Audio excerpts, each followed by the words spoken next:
ಪ್ರವಾಸೋದ್ಯಮ ಇಲಾಖೆಯಲ್ಲಿ ಬ್ರಹ್ಮಾಂಡ ಭ್ರಷ್ಟಾಚಾರ. ಸಚಿವ ಎಚ್.ಕೆ. ಪಾಟೀಲ್ ಇಲಾಖೆಯಲ್ಲಿ ಭಾರೀ ಗೋಲ್ಮಾಲ್ ನಡೆದಿದೆ. ಪ್ರವಾಸೋದ್ಯಮ ಇಲಾಖೆಯಲ್ಲಿ ಬ್ರಹ್ಮಾಂಡ ಭ್ರಷ್ಟಾಚಾರ ಆಗಿದೆ. ಸಚಿವ ಎಚ್.ಕೆ. ಪಾಟೀಲ್ ಇಲಾಖೆಯಲ್ಲಿ ಭಾರೀ ಗೋಲ್ಮಾಲ್.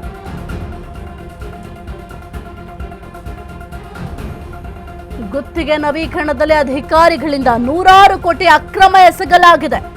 ಟೆಂಡರ್ ಇಲ್ಲದೆ ಗುತ್ತಿಗೆ ನವೀಕರಣ. ರಾಯಲ್ ಆರ್ಕಿಡ್ ಸಂಸ್ಥೆಗೆ ಫೇವರ್. ರಾಯಲ್ ಆರ್ಕಿಡ್ ಸಂಸ್ಥೆ ಜೊತೆಗೆ ಸೇರಿ ಅಧಿಕಾರಿಗಳ ಅಕ್ರಮ. ಇದರಿಂದ ಪ್ರವಾಸೋದ್ಯಮ ಇಲಾಖೆಗೆ 600 ಕೋಟಿ ಆದಾಯ ಖೋತ ಆಗಿದೆ.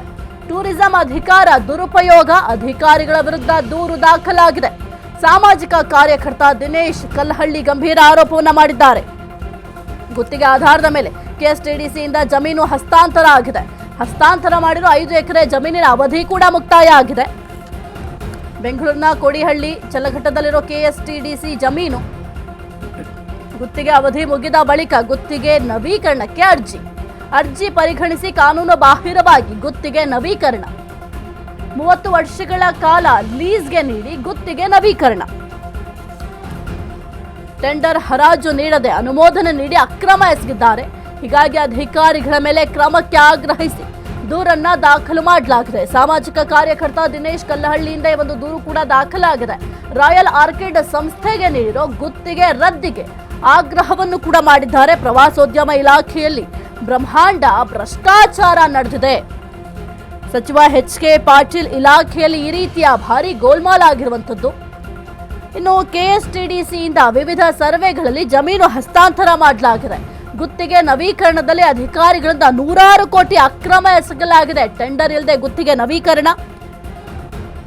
ಇನ್ನು ರಾಯಲ್ ಆರ್ಕಿಡ್ಗೆ ಸಂಸ್ಥೆಯ ಜೊತೆಗೆ ಸೇರಿ ಅಧಿಕಾರಿಗಳು ಈ ಒಂದು ಅಕ್ರಮವನ್ನ ಎಸಗಿದ್ದಾರೆ ಎಂಬ ಆರೋಪ ಕೂಡ ಸದ್ಯಕ್ಕೆ ಕೇಳ ಬರ್ತಾ ಇದೆ. ಸಚಿವ ಎಚ್.ಕೆ. ಪಾಟೀಲ್ ಇಲಾಖೆಯಲ್ಲಿಯೇ ಭಾರೀ ಗೋಲ್ಮಾಲ್ ನಡೆದಿದ್ದಂತೆ.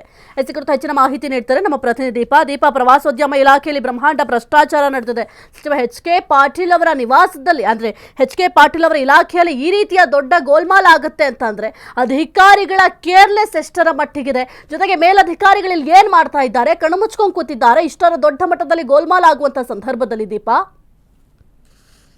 ಸಾಹಿತ್ಯ ಸಿದ್ದರಾಮಯ್ಯ ಅವರ ಸಂಪುಟದ ಸಚಿವರ ಇಲಾಖೆಗಳಲ್ಲಿ ಏನಾಗ್ತಿದೆ ಅನ್ನುವಂತಹದ್ದು ಸಂಪುಟದ ಸಚಿವರುಗಳಿಗೆ ಗೊತ್ತಿಲ್ವಾ ಅನ್ನುವಂತಹ ಪ್ರಶ್ನೆ ಸಹಜವಾಗಿ ಮೂಡ್ತಾ ಇದೆ. ಯಾಕಂದ್ರೆ ಇದೀಗ ಒಂದು ಹಂತಕ್ಕೆ ಎಚ್.ಕೆ. ಪಾಟೀಲ್ ಅವರ ಇಲಾಖೆಯಲ್ಲೂ ಕೂಡ ಈ ರೀತಿಯಾದಂತಹ ಅಂದ್ರೆ ಗುತ್ತಿಗೆ ಆಧಾರಕ್ಕೆ ಏನ್ ಜಮೀನನ್ನ ಕೊಡಲಾಗಿತ್ತು ಅದು ಅವಧಿ ಮುಗ್ದಿದ್ರು ಕೂಡ ಮತ್ತೆ ಕಾನೂನು ಬಾಹಿರವಾಗಿ ಬೇರೆ ಬೇರೆ ಟೆಂಡರ್ ಗಳನ್ನ ಕರೆಯದೆ ಅಥವಾ ಬೇರೆ ಅದಕ್ಕೊಂದು ಬೇರೆಯವ್ರನ್ನ ಯಾರನ್ನು ಕೇಳದೆ ಹೇಳದೆ ಈ ರೀತಿಯಾಗಿ 30 ವರ್ಷಗಳ ಕಾಲ ಮತ್ತೆ ಗುತ್ತಿಗೆ ಕೊಡುವಂತಹ ನಿಟ್ಟಿನಲ್ಲಿ ಕಾನೂನುಗಳನ್ನ ಉಲ್ಲಂಘನೆ ಮಾಡಿದ್ದಾರೆ ಅನ್ನುವಂತಹ ಆರೋಪ ಕೇಳಿ ಬಂದಿದೆ. ಈ ಸಂಬಂಧ ಸಾಮಾಜಿಕ ಕಾರ್ಯಕರ್ತ ದಿನೇಶ್ ಕಲ್ಲಹಳ್ಳಿ ಅವರು ಕೂಡ ಒಂದು ದೂರನ್ನ ಕೊಟ್ಟಿರುವಂತಹದ್ದು. ಗುತ್ತಿಗೆ ಕೊಡಲಾಗಿದೆ, ಅದನ್ನ ವಾಪಸ್ ಪಡೆದುಕೊಳ್ಳಿ ಅನ್ನುವಂತಹ ನಿಟ್ಟಿನಲ್ಲಿ ಸರ್ಕಾರದಲ್ಲಿ ಏನ್ ಆಗ್ತಿದೆ ಅನ್ನುವಂತಹದ್ದು ತಿಳಿಯದೆ ಈ ರೀತಿ ಆಗ್ತಿದೆಯೋ ಅಥವಾ ಅಧಿಕಾರಿಗಳು